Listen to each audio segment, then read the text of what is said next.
Hello प्यारे बच्चों, नमस्कार। हार्दिक स्वागत अभिनंदन है शिव शक्ति नॉलेज सेंटर के इस प्लेटफॉर्म पर। फिर हम एक बार आपके साथ हाजिर हो चुके हैं एक नई क्लास में, एक नए सेशन के अंदर।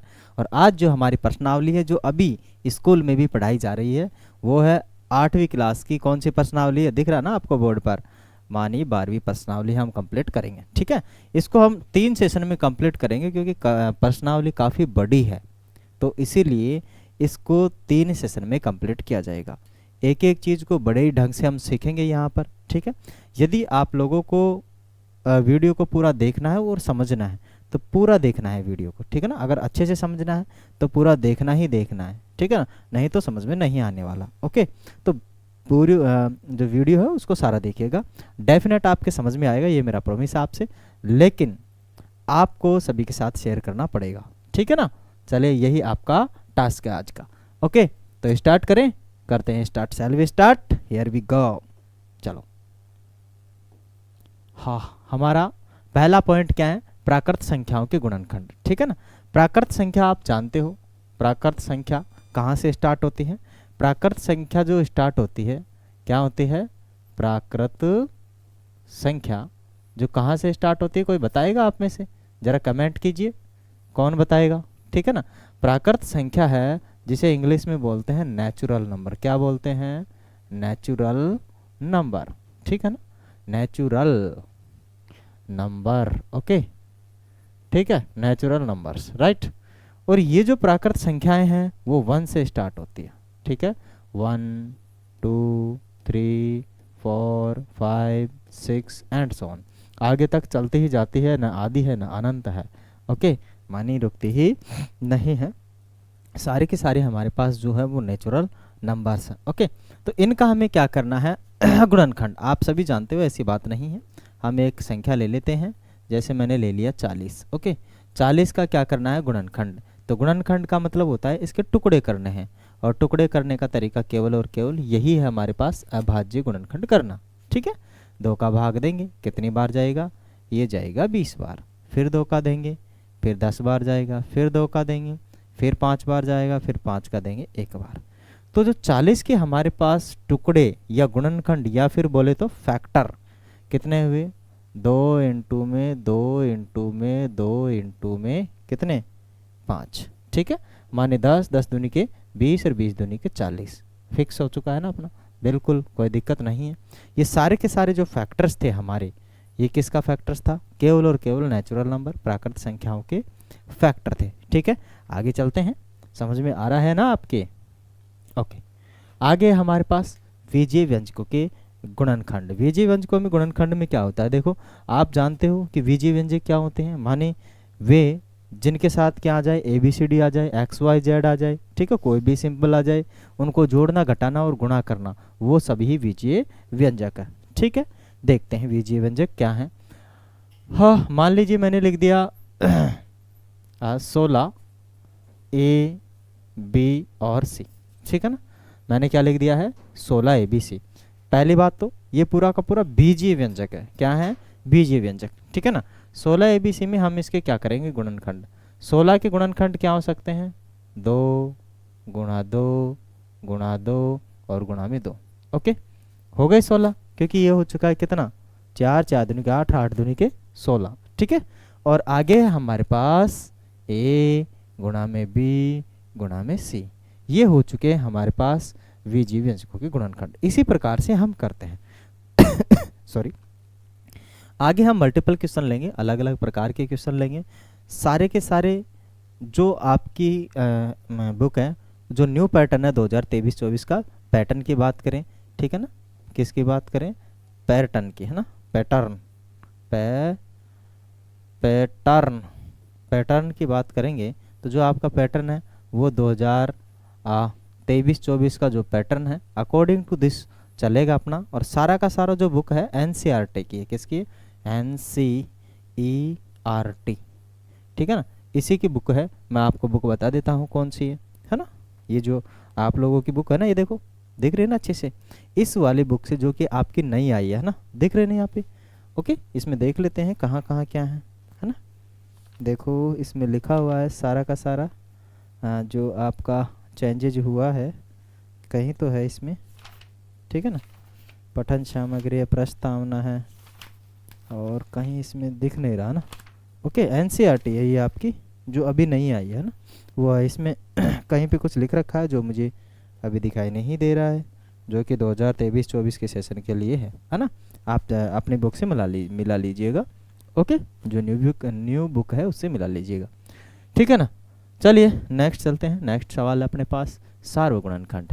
आप जानते हैं सार्वगुणनखंड के बारे में तो ज़रूर बताइए कमेंट बॉक्स के अंदर कि सार्वगुणनखंड क्या होते हैं। ओके, सार्वगुणनखंड, सार्व का मतलब होता है सभी, सार्व का मतलब होता है सभी, मानी ऐसा गुणनखंड जो सभी में अवेलेबल हो, मानी गुणाओं का ऐसा खंड जो सभी में उपलब्ध हो, सभी में उपलब्ध हो, सभी में उपलब्ध हो, वही क्या कहलाता है, सार्वगुणनखंड, ठीक है ना।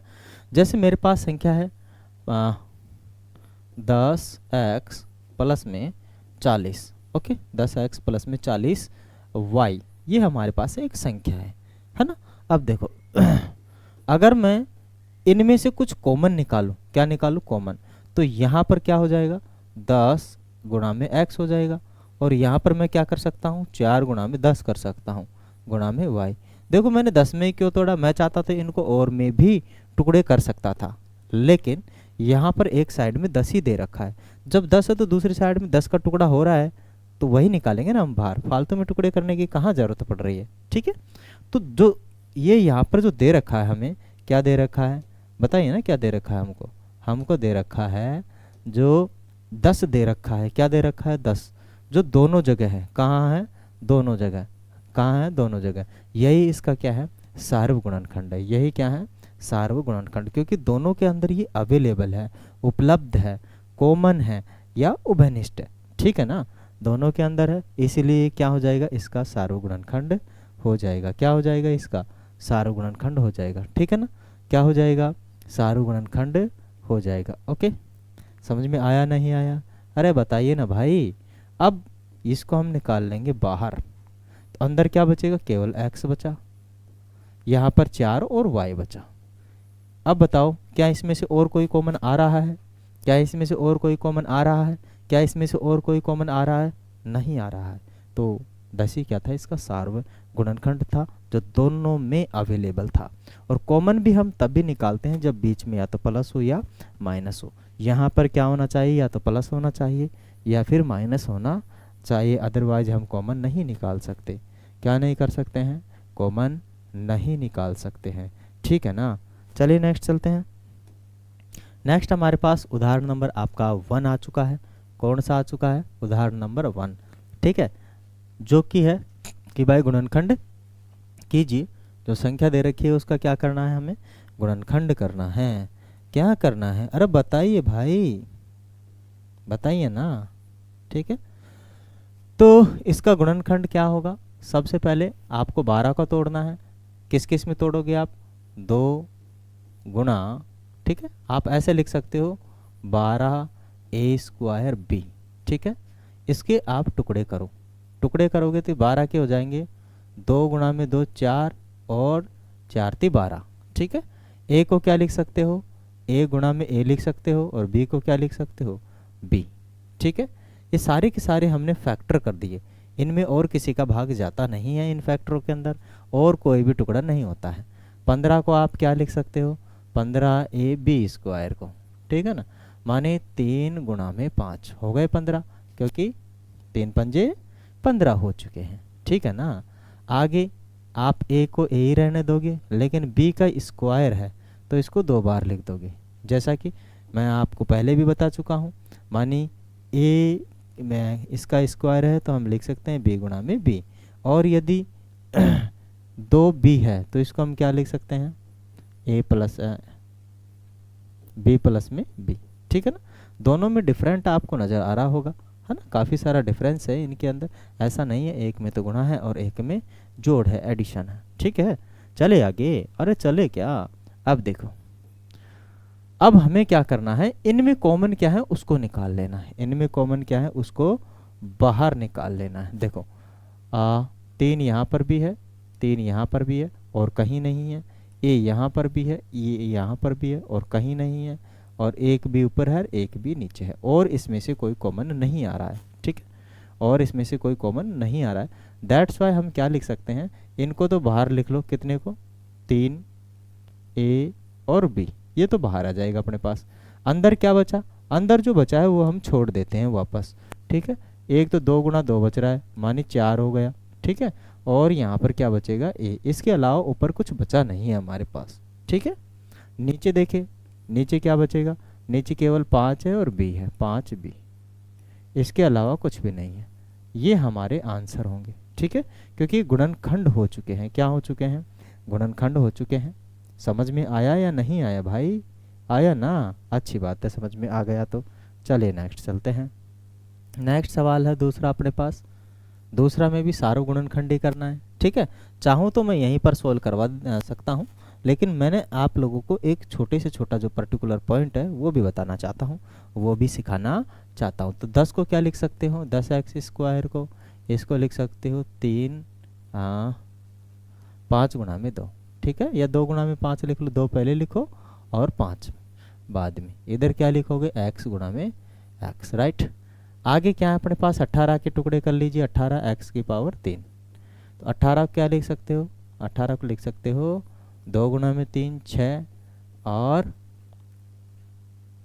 2 गुणा में 3 6 और 6 18। x की पावर कितनी है, 3 है, तो x इंटू में x 3 बार हम इसको लिख देंगे, ठीक है ना। कितने टाइम से लिख देंगे, 3 टाइम्स हम इसको लिख देंगे, ठीक है। 14 की बात करें तो 14 का क्या हो जाएगा, 14 का भी की पावर 4 है, कितनी पावर है 14 की, 14 की पावर भाई 4 है ना, तो लगा देंगे 14 की पावर 4, ठीक है। सॉरी, x की पावर 4 है यहाँ पर। 14 को क्या लिख सकते हैं आप, 2 गुणा 7, क्या लिख सकते हो, 2 गुणा 7 लिख सकते हो। इसके अलावा हमारे पास और कोई इसका फैक्टर नहीं है, 1 और हो सकता है ज़्यादा से ज़्यादा, ओके, जो कि हम यहाँ पे करेंगे नहीं। अपने पास x की पावर कितनी है, पावर नहीं लगानी है, गुणा करना है। कितनी बार करना है, 4 पावर थी तो 4 बार आपको x लिख लेना है। अब चेक करना है कि दोनों में से कॉमन कौन दोनों में कॉमन कौन है, या 2 यहाँ पर भी है, यहाँ पर भी है, यहाँ पर भी है। यहाँ पर 5 नहीं है तो यहाँ नहीं है, यहाँ भी नहीं है, 3 नहीं है, केवल x 2x मिल रहे हैं, 2x इसमें भी है, इसमें भी है। तो अपन क्या निकाल सकते हैं, 2x कॉमन निकाल सकते हैं, 2x², ठीक है। 2 निकलेगा और एक x² कॉमन निकल जाएगा। इसके अलावा हमारे पास और कोई कॉमन नहीं आ रहा है। ओके ओके ओके मित्रों, अरे बच्चों ठीक है ना। चलिए इधर क्या बचा, केवल और केवल अपने पास 5 बच चुका है, ठीक है। आगे पर माइनस का साइन है, माइनस लगा देंगे। आगे क्या बच रहा है, देखो 3 और 3 9 बच रहा है, यहाँ पे 3 गुणा 3 9 हो गया, और 1 बच रहा है x, ठीक है, तो x लगा देंगे। आगे प्लस का चिन्ह है तो प्लस लगा देंगे। यहाँ पर 7 बच रहा है और x की पावर कितनी बच रहा है, 2 बच रहा है, ठीक है। तो ये इसका हमारा क्या हो जाता है, गुणनखंड हो जाता है, और ये क्या है, इसका आंसर है। क्या है भाई, अरे भाई क्या है इसका आंसर, वह है ना, क्या है इसका आंसर, वह समझ में आया या नहीं आया, आया ना। चलिए नेक्स्ट देखिए, मैंने कहीं हाँ पास में ही है ना, उल्टा तो नहीं पढ़ रहे कहीं, चेक कर लेता हूँ मैं। सही है, ठीक है। चलिए नेक्स्ट लेते हैं। नेक्स्ट है हमारे पास तीसरा एग्जाम्पल। एग्जाम्पल जो भी हो अपने पास करने गुणनखंड ही ये है। क्या लिख सकते हो, अब इसमें से क्या करना पड़ेगा, इस बार हमें जोड़ी करनी पड़ेगी थोड़ी, है ना। क्या करना पड़ेगा, इसमें से जोड़ी करनी पड़ेगी भाई, जोड़ी करो। एक तो इसमें से निकालो और एक इसमें से निकालो, क्योंकि सभी में से इस बार नहीं आ सकता, ठीक है ना। तो इस बार क्या करना पड़ेगा, इनमें से निकाल लेते हैं कॉमन। अपने पास क्या है, 6y माइनस के 4y प्लस के 6 और माइनस के 3 9y x, ठीक है। अब देखिए यहाँ से हम क्या कॉमन निकाल सकते हैं डियर स्टूडेंट्स, ठीक है। देखो अगर हम इसको लिखें तो क्या लिख सकते हैं, 2 गुणा में 3 गुणा में xy लिख सकते हैं, ठीक है। माइनस में 2 गुणा में 2 गुणा में y लिख सकते हैं। इसको क्या लिख सकते हैं, 2 गुणा में 3 और माइनस के 3 गुणा में 3 x, ठीक है। जो भी इनके टुकड़े हो रहे थे वो हमने यहाँ पर लिख दिए हैं। अब एक बार सारे में तो देखो कोई कॉमन ही नहीं आ रहा ना, सारे में 2 कॉमन आ रहा है यहाँ पे, इधर नहीं आ रहा, लेकिन कॉमन नहीं है ना, तो हम क्या करेंगे, 2 2 में से कुछ निकाल लेंगे, 2 2 में से कुछ करके कॉमन निकाल लेंगे। ठीक है, देखिए यहाँ से आप 2 कॉमन निकालोगे और y कॉमन निकालोगे, क्योंकि देखो 2 और y, 2 यहाँ पर भी है, यहाँ पर भी है, y यहाँ पर भी है, यहाँ पर भी है, तो मैं यहाँ से 2y कॉमन बाहर ले लेता हूँ। ठीक है, उभयनिष्ठ ले लेता हूँ। अंदर क्या बचेगा, अंदर बचेगा एक तो 3 और x बचा यहाँ पर, और यहाँ पर क्या बचा, केवल 2 बचा, माइनस का क्या बचा है 2, इसके अलावा और हमारे पास कुछ बचा नहीं है। इधर देखिए, इधर प्लस का साइन है तो प्लस का लगा देंगे, है ना। यहाँ से देखो क्या कॉमन आ रहा है, इधर भी 3 है, इधर भी 3 है, 3 बाहर निकाल लेंगे तो क्या बचेगा 2 माइनस के 3 x। इसके अलावा कुछ बचा अपने पास नहीं ना कुछ बच रहा है क्या भाई, नहीं, लेकिन फोटोकॉपी तो मैच नहीं कर रही इस बार, क्या करें, कुछ न कुछ तो गड़बड़ हो चुकी है अपने पास, है ना, कहीं न कहीं हमें क्या कर दिया है, गड़बड़ कर दिया है। गड़बड़ तो नहीं है, गड़बड़ को तो हम सही कर लेंगे, ठीक है ना। देखो इसमें और इसमें लगभग फ़ोटो ठीक ठाक है, लेकिन थोड़ा सा गड़बड़ हुआ है। क्या गड़बड़ हुआ है, y को यहीं रख लेते हैं, इसको ऐसे कैसे रख लेते हैं, ठीक है। यहाँ पर क्या है, माइनस का कॉमन निकालेंगे हम, क्या निकालेंगे, माइनस का। जब इसको माइनस का करोगे तो ये अंदर का 2 माइनस का हो जाएगा जो उधर चला जाएगा, 3 प्लस का हो जाएगा जो इधर आ जाएगा, तो अपने पास कितना हो जाएगा 3x माइनस के 2। ठीक है, अब देखिए फ़ोटो मिलाओ, सेम टू सेम फ़ोटो मिल गई ना, और जब ये फ़ोटो मिल गई तो आप जानते हो कि हम इसको किस प्रकार से कॉमन निकाल सकते हैं। ये जो फ़ोटो है और ये फ़ोटो है एक जैसी है, ठीक है, और दोनों में कॉमन है, बीच में माइनस का साइन भी है, और इधर ये गुणा में भी है और इधर ये गुणा में भी है, तो हम इसको कॉमन निकाल सकते हैं। किसको निकाल सकते हैं, 3x माइनस 2 को। ठीक है, तो यहाँ क्या बचेगा, यहाँ बचेगा 2y, ठीक है, और माइनस का कितना 3, ये इसका हो जाएगा फैक्टर, या बोले तो गुणनखंड क्या क्या हो जाएगा इसका फैक्टर, या बोले तो गुणनखंड। आया ना मज़ा, आ गया ना आंसर, आया नहीं आया समझ में, अरे भाई आया ना, हो माय गॉड, नहीं आया क्या। चले नेक्स्ट चलते हैं। नेक्स्ट हमारी प्रश्नावली स्टार्ट हो जाती है 12.1, ठीक है ना। 12.1 में जो पहला क्वेश्चन है वो है आपका सारव गुणनखंड का। किसका है, सारव गुणनखंड का है, उसको हम निकालते हैं। एक बार सवाल को पढ़िए क्या लिखा है, दिए हुए पदों में सारव गुणनखंड ज्ञात कीजिए। ठीक है, दिए हुए पदों में क्या करना है, सारव गुणनखंड ज्ञात करना है। ओके, चलिए, तो पहला हमारे पास दे रखा है क्या, एक तो दे रखा है 12x, ठीक है, क्या दे रखा है अपने पास 12x दे रखा है ना। 12x के टुकड़े जब हम करेंगे तो कितना, 2 गुणा में 2 गुणा में 3, ठीक है, ये टुकड़े होते हैं, और गुणा में x। ओके, और 36 को क्या लिख सकते हैं, इसके टुकड़े, इसके गुणा 2 गुणा में 2 गुणा में 3, कितना हो जाएगा, ये हो जाएगा 4 और 4 12, और 12 कितना हो जाएगा 36। ठीक है, अब सारव गुणनखंड वह होता है जो दोनों के अंदर उपलब्ध हो, ये नहीं एक में ही है दूसरे में नहीं है, तो ऐसा पॉसिबल नहीं है कि वो सारव गुणनखंड हो, गलत बात है। ठीक है, वह दोनों में होना चाहिए, है ना, क्या होना चाहिए, दोनों में होना चाहिए। चेक करते हैं क्या दोनों में है क्या। ठीक है, देखो यहाँ से जो अपने पास, ये देखो ये दोनों में है ना, और इधर 3 भी है। ठीक है, तो ये जो है ये पूरा का पूरा ये दोनों के अंदर है, इतना का इतना सेक्शन, ये सेक्शन मैच नहीं करता है। ठीक है, ये सेक्शन क्या नहीं करता है, मैच नहीं करता है।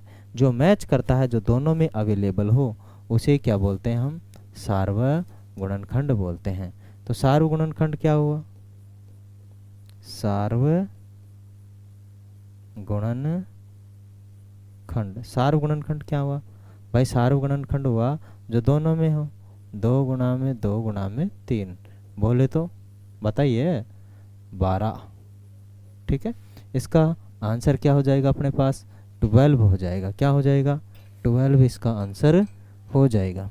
ठीक है, समझ में आया ना, आया नहीं आया, अरे भाई आ गया ना आपके समझ में, अच्छी बात है, आ गया तो मैं थोड़ा सा पानी पी लेता हूँ, आप भी पी लो। नींद आ रही है कि तेरे को? तो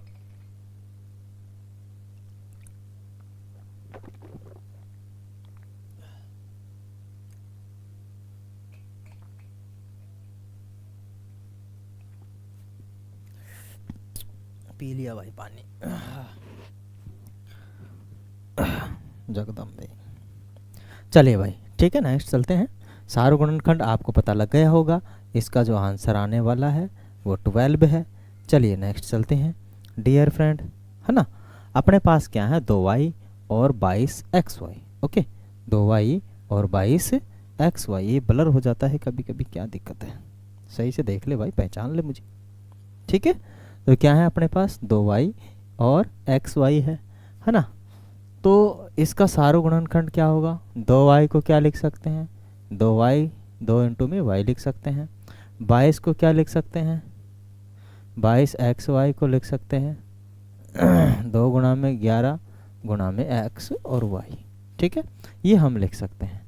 जो दोनों में अवेलेबल रहता है वही क्या रहता है, सार्वगुणनखंड। दोनों में अवेलेबल रहता है वो क्या होता है, सार्वगुणनखंड, ठीक है। तो सार्वगुणनखंड क्या हो जाएगा, सार्वगुणनखंड, गुणनखंड।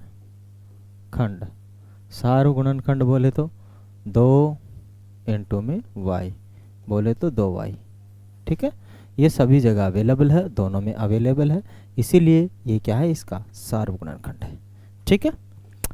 चलिए नेक्स्ट लेते हैं। इसमें आप जरा बताइए सार्वगुणनखंड क्या है, ठीक है, क्योंकि सवाल तो सार्वगुणनखंड ही पूछ रहा है। तो इसमें 14 को आप क्या लिख सकते हो, 14 PQ को, 14 PQ को लिख सकते हो आप क्या, जल्दी बताइए ना। इसको लिख सकते हो 2 गुणा में 7 P गुणा में Q, ठीक है। और 28 को क्या लिख सकते हो, 28 P स्क्वायर Q को, इसको लिख सकते हो 2 गुणा में 2 गुणा में 4 गुणा में P स्क्वायर गुणा में Q स्क्वायर। चाहे तो हम इसको भी तोड़ सकते हैं, ऐसी बात नहीं है, P और Q को, लेकिन हाँ वहाँ पर है तो तोड़ लेते हैं ना, ठीक है। माने P गुणा में P और Q गुणा में Q, we will break it, है ना, हम इसको तोड़ लेंगे। अब सार्वगुणनखंड क्या होता है, सार्वगुणनखंड, क्या, सार्वगुणनखंड जो दोनों में हो उसे ही बोलते हैं सार्वगुणनखंड। तो ये भी, ये है, यहाँ पर भी है, यहाँ पर भी है, P और Q है तो P और Q है, ठीक है। तो अपने पास कितना हो जाएगा, क्या हो गया,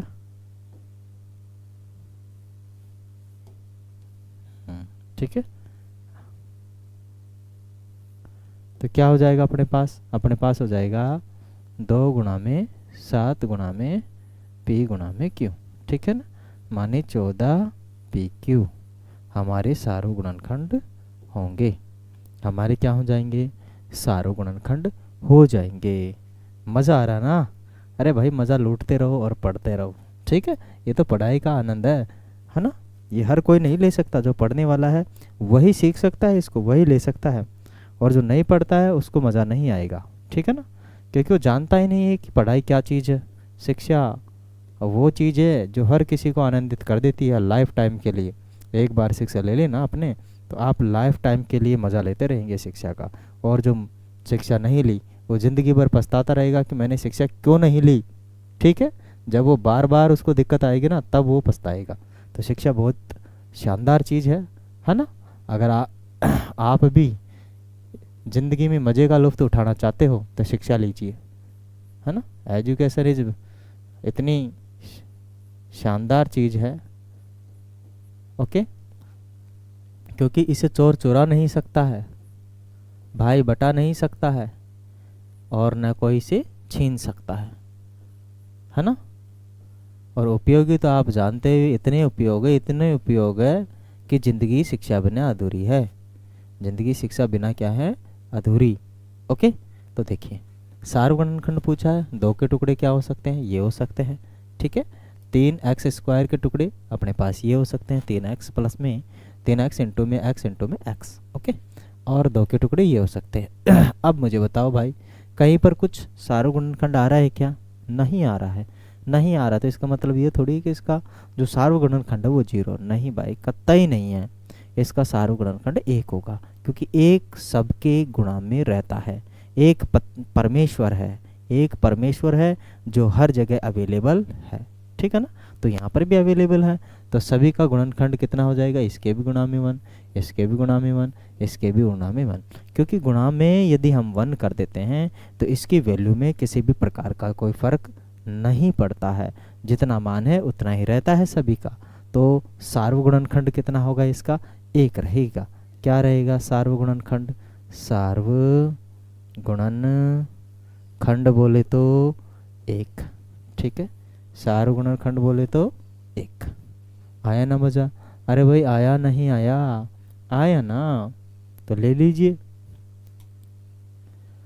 चलिए 5वां सवाल क्या है, 5वां सवाल है कि 6ab और क्या है 24ab² और 12a² के सार्वगुणनखंड ज्ञात कीजिए। 6 को क्या लिख सकते हो, 2 गुणा 3 गुणा में a गुणा में b गुणा में c लिख सकते हैं। और 24 को 2 गुणा में 2, 24 गुणा में 3, 12 और 12 दूनी के 24। क्या करोगे, a इंटू में b इंटू में b हो जाएगा, ठीक है ना। इसको क्या लिख सकते हो, इसको लिख सकते हो 12 को 2 गुणा में 2, ठीक है, कितना हो चुका है, और ये 3, ठीक है, 4 और 4 3 12।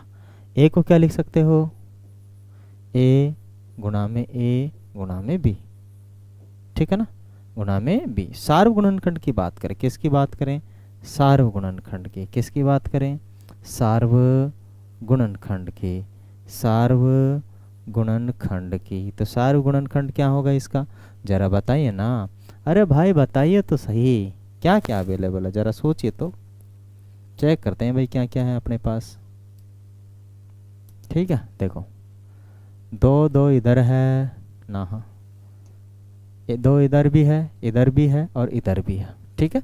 इधर 2 नहीं है, यहाँ पर होने से कोई मतलब भी नहीं है। इधर a है, यहाँ पर भी a है, यहाँ पर भी a है, यहाँ b है, यहाँ पर भी b है, यहाँ पर भी b है, इसके अलावा और कोई मैच नहीं कर रहा। तो 2 पूरे में से हम 2 1 ले लेंगे, ठीक है ना, पूरे में से 2 कितना ले लेंगे, 1 ले लेंगे।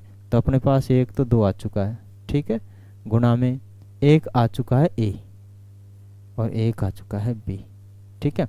इसके अलावा हमारे पास और कोई कॉमन नहीं बचता है ना, बचता है, और बचता है भाई बबुआ 3 और बचता है ना, दिखाई नहीं दे रहा यार, ठीक है। तो 3 भी है, कितना भी है, 3 गुणा में 3, तो कितना हो जाएगा, 6ab हो जाएगा। इसका आंसर क्या हो जाएगा, 6ab हो जाएगा। सी आंसर नहीं है, क्योंकि सी पहले में है, दूसरे वाले में नहीं है, ठीक है ना, और इस वाले में भी कॉमन नहीं है। आशा करते हैं समझ में आ गया होगा। आया नहीं आया भाई, आया ना, आ रहा है आपके अच्छे से समझ में। चलें आगे, आगे 6ठा सवाल है, सार्वगुणनखंड तो ज्ञात करना ही है इनका, कर लीजिए। क्या 16x³ को क्या लिख सकते हो आप, 2 गुणा में 2 गुणा में 2 गुणा में 2 और गुणा में x की क्यूब भी लगा देते हैं, सब जगह है ना, स्क्वायर है, क्यूब भी लगा देते हैं, ठीक है। -4 को क्या लिख सकते हो, x², माइनस के 2 इंटू में x², ठीक है। अब आप समझ गए हैं, तो बार बार हमें टुकड़े करने की ज़्यादा ज़रूरत नहीं है। 16 को क्या लिख सकते हो, इसको 32 को आप 5 बार गुणा करोगे तब जाकर आपके पास 32 आ जाएगा x, ठीक है।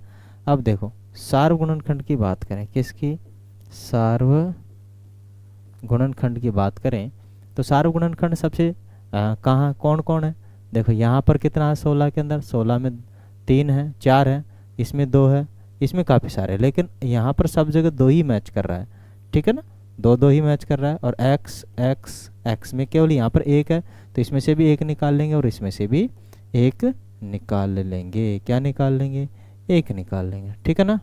तो अपने पास केवल सार्वगुणनखंड हो जाएगा 2 गुणा 2 और x माने 4x, चेक कर लीजिए, ठीक है। माइनस अपने इनको यहीं पे छोड़ देंगे, तो अपने पास जो सार्वगुणनखंड हो जाएगा वो कितना हो जाएगा, 4xवा हो जाएगा। कितना हो जाएगा, 4xवा हो जाएगा। ओके, समझ में आ रहा है ना सभी के? आ रहा है, नहीं आ रहा है? अरे भाई आ रहा है ना? लगता है तुम लोग पिटोगे मेरे से ना, उठा उठा के पटकना पड़ेगा तुम लोगों के। समझ में ही नहीं आ रहा बोल रहे हैं? उठा उठा के फेंकूंगा ना तब जाके आएगा तुम लोगों को समझ में। यहाँ से फेंकूंगा 50 किलोमीटर जाके गिरोगे आप लोग। चलो देखो, अपने पास क्या है, एक तो 10 पी क्यू है, इसका सार्वगुणनखंड निकालना है।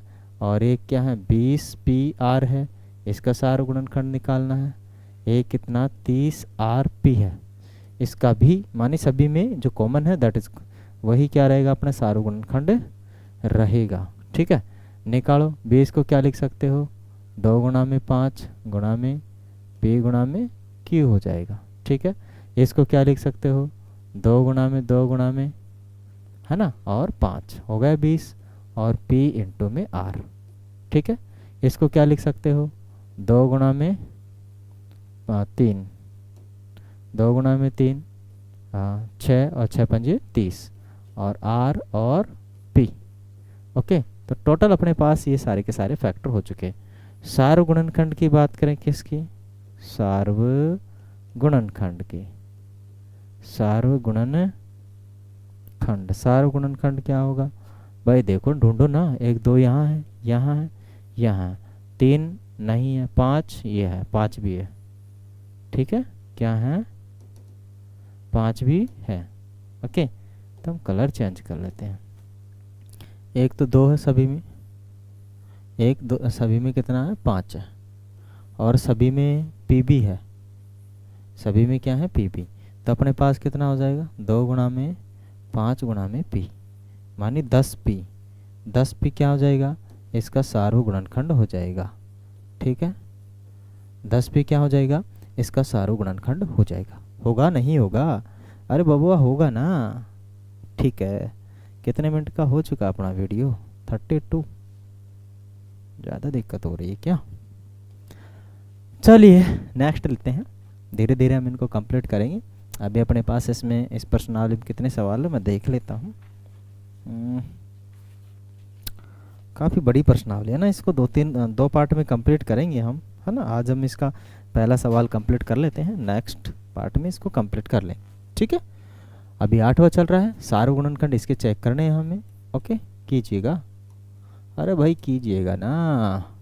क्या हो जाएगा, 3x स्क्वायर वाई क्यूब, तो कितना हो जाएगा, 3x इंटू में x इंटू में y इंटू में y इंटू में y। ठीक है, टुकड़े कर लेंगे इसके सारे के सारे। 10 को क्या लिख सकते हैं, 10 क्यूब वाई स्क्वायर, तो 10 को लिख सकते हैं 2 गुणा में 5, और क्या लिख सकते हैं, x इंटू में x इंटू में x। ठीक है, और इसको क्या लिख सकते हैं, y इंटू में y।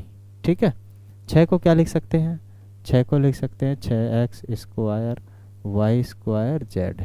ठीक है, तो क्या लिखोगे, 2 गुणा में 3 गुणा में x गुणा में x गुणा में y गुणा में y गुणा में क्या हो जाएगा, जेड हो जाएगा। क्या हो जाएगा, जेड हमारे पास बन जाएगा। ठीक है ना। अब जब यह बन चुका है जेड, तो कितना बनेगा, सार्वगुणनखंड कितना होगा इसका, क्या, सार्वगुणनखंड।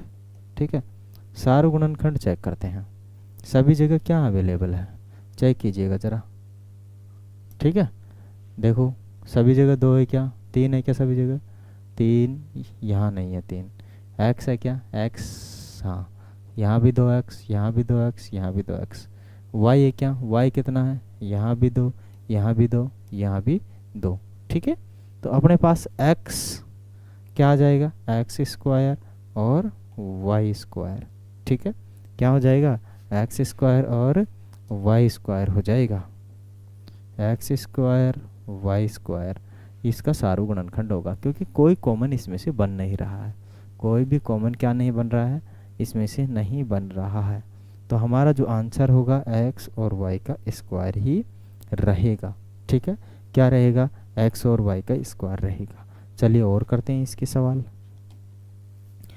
हाँ, दूसरा सवाल आ चुका है। ठीक है, देखिए वीडियो काफ़ी बड़ा हो जाएगा। इनको हम कुछ एक पार्ट में कर करके हम इनको बनाएंगे, एक साथ सारा का सारा इसको कंप्लीट नहीं करेंगे, ठीक है ना। हम इनको लगभग 2-2-3 पार्ट में कंप्लीट करेंगे, छोटे छोटे अपने वीडियो हो जाएंगे, लेकिन इनको हम सीक्वेंस वाइज जमा देंगे, टेंशन लेने की ज़रूरत नहीं, आप एक के बाद एक वीडियो को देख पाएंगे डियर स्टूडेंट्स, ठीक है ना। हाँ, जहाँ तक है मैं सोचता हूँ आप लोगों को समझ में आ गया होगा, नहीं भी आया है तो वीडियो को रिवाइज़ कीजिएगा, ठीक है। मैं आशा करता हूँ कि आप हमारी वीडियो को लाइक शेयर और सब्सक्राइब ज़रूर करेंगे, ठीक है। और आप लोग हमारे साथ जुड़े इसके लिए तहे दिल से धन्यवाद, शुक्रिया। आज के लिए इतना ही, मिलेंगे नेक्स्ट सेशन में। Have a nice day.